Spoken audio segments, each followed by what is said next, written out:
One of the things that I find myself always struggling with as a solopreneur is the trap of comparison.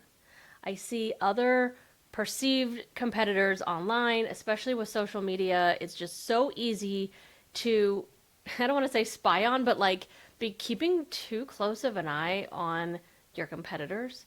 And, it makes you start to wonder, well, their audience is this big, and should my audience be that big? And if their audience is that big, does that mean automatically that they're that successful and that they're making that much money? Or even if they do have that many customers, is it the kind of business that I actually want to be running? Okay, these are all questions that go through my mind. Maybe they're the kinds of questions that go through your mind too. It's why I picked this quote this week. So, one of my favorite reads last year for my Success Through Community podcast was a book called Superfans by Pat Flynn. And I'm actually going to read this quote directly because it's a little bit longer and I want to make sure I get it right. So, Pat says, "It's not about the size of your audience. It's about how much you care for them and how much they care about you. A small, engaged community can be more powerful than a large, disconnected one." So the concept seems obvious, right? Like you don't necessarily need to have a huge following to have a successful business. You don't even necessarily want to always have a huge following to have a successful business. What really matters is that audience engaged? Is that audience connected? And I think this is something that is really overlooked sometimes. So I think at this point, most of us recognize that things like Instagram followers and, I guess TikTok followers, I don't know, I'm so not on TikTok that I have no no real understanding of how TikTok even works in that regard. But whatever social media platform you're focused on, it's easy to get caught up in the number of followers that's visible to other people. Because, at least for me, it always felt like other people are judging the success of my business based on what that number is, right? If that number is really, really high, then people are going to assume that I'm successful. And the reality is that's probably true. If the number is really, really high, people are going to assume I'm successful. And I feel the same way when I look at somebody else's social media platforms and things like that. But is it actually true? And even if a lot of those people are actually customers or have become customers at one point or another, is it the kind of business that I even want to be building? When I switched over to this model, what was super important to me was that I didn't lose that connection with my customers.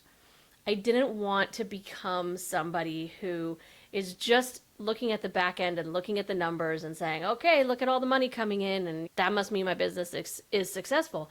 No, I wanted to actually be able to foster relationship and community, and I may get to a point where I can't know every single one of my members personally, but I want them to know that I'm accessible, that I'm reachable, and that I'm somebody that they can connect with.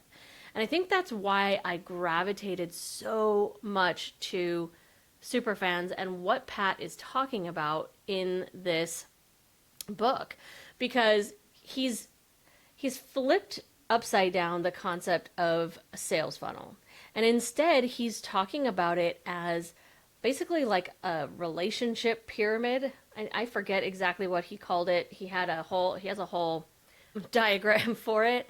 I recommend you go check out the book because honestly, it's fantastic. And I'll put a link in the description. But he's got a pyramid that is talking about basically the levels of relationship that happen with customers and how everybody kind of starts out at that base level, which of course is the biggest point in a pyramid, when everybody is just at that place of they don't really know you, they don't know what you're about, they haven't even decided if they're going to follow or subscribe or whatever, they just happened upon your content in some fashion.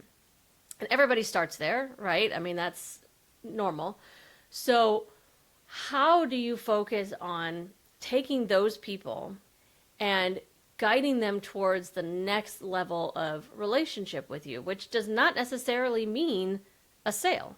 It could just mean as much as following whatever channel they're on or watching, maybe even subscribing to your email, things like that. They're still not even necessarily at that point at a place where they are totally bought in to you, right? But they're interested and you've piqued their interest enough. So I focused a lot of my attention on that, like helping people, guiding them towards feeling like they know me and my values a little bit better so that they can decide maybe I want to take that next step and subscribe to the channel, which, by the way, if you haven't yet, make sure that you like this video, subscribe to the channel, and ring that notification bell so that you never miss an upload. So I've spent a lot of my energy focusing on that first level of person because I feel like most people are at that level with me, right? I'm still relatively new to creating content, being a YouTube creator. And I've looked at my stats and I know that the majority of the people who are watching my content are still not subscribers. But I know that there's a whole nother level that I want to take my audience to. I don't want to leave people at the level where they just subscribe and move on and I don't really get to know them. And that's why I encourage so much, especially here on this podcast, commenting and engaging and communicating, because I want to take our relationship to that next level.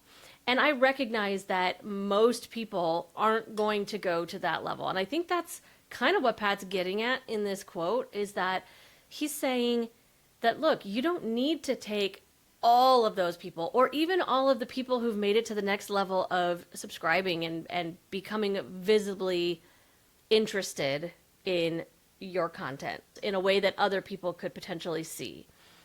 It's about that next level and even the next level higher, which is where the relationship actually starts, which is where communication starts.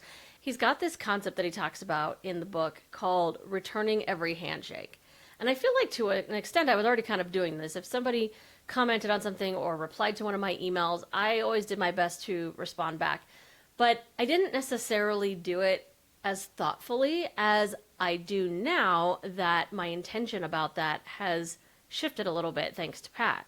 So I think recognizing that if somebody takes the time and puts out the effort to reach out in some fashion, then they're already telling me that they want to take our relationship to a deeper level.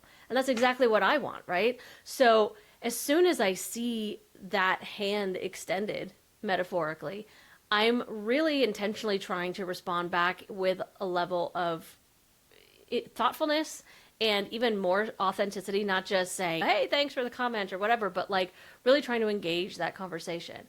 And I think that's what Pat is getting at with this. It's not that every single person is going to go to that level or that they're even going to return my return on their handshake to the same level. Maybe they just responded on a whim and it might even like kind of freak them out to get that kind of response, and they might not respond back. And the thing is, that's okay, because what we're doing with the concept of this quote and the concept of this pyramid of fandom, I think that's what he calls it, we're whittling it down to the people who are truly our people. We can't try to speak to everyone. That's why when you're in business, people talk about niching down. It's not that you can't serve people outside of your niche. Of course you can. But there's a specific type of person, and in a lot of cases, we have that kind of client avatar concept where there's literally a specific person, real or imagined, that we are speaking to and that we are trying to help. And I think that this concept is about those people. When we have found those people who are our ideal client, who are exactly who we've been speaking to, these people can become so much more powerful as a small community than if we are so focused on speaking to the masses and trying to connect with everyone and being everything to all people. It's the exact opposite of what we want to do. It's not going to grow our business. In fact, it's going to keep our business stagnant doing that, because people don't connect in the same way with someone who's talking broadly to everyone. They connect with someone who they feel like is directly speaking to them. And so that's one of the things I love so much about Superfans and why I love this quote so much, because I feel like that's exactly what Pat is talking about, is really hone in on creating that small engaged community. Don't get caught up in the vanity numbers. Don't get caught up in what other people will perceive when they look at your channel, when they see your following, when they look at your Instagram. Yeah, it's great and wonderful to have high numbers in places like that. But we all know if it's high numbers of people who are never engaging or never watching, especially when you're talking about a YouTube channel. So you may or may not know this. If you're just a YouTube consumer and not a creator, you may think it's all about the subscribers. Subscribers are only a part of the puzzle. A bigger part of the puzzle is watch hours, watch time. And there are a lot of people who will reach certain milestones with their subscribers really quickly, but their watch hours just take forever to grow. And what that means is that they're not connecting with and finding that small engaged community that Pat is talking about. They're missing the point. They're too busy trying to grow the number that people see and not busy enough worrying about the people who they're actually trying to reach. So that's what this quote is telling me, and what is helping me to really focus my intention in where I believe is the right place to not only help grow my channel and my business, but I think it's something that if you haven't heard this concept before, I think it's really, really important to stop and take a look at your business and say, am I doing that for my audience? Because if you're not, I guarantee you somebody else who's targeting the same niche, who's focused on serving the same people, probably is.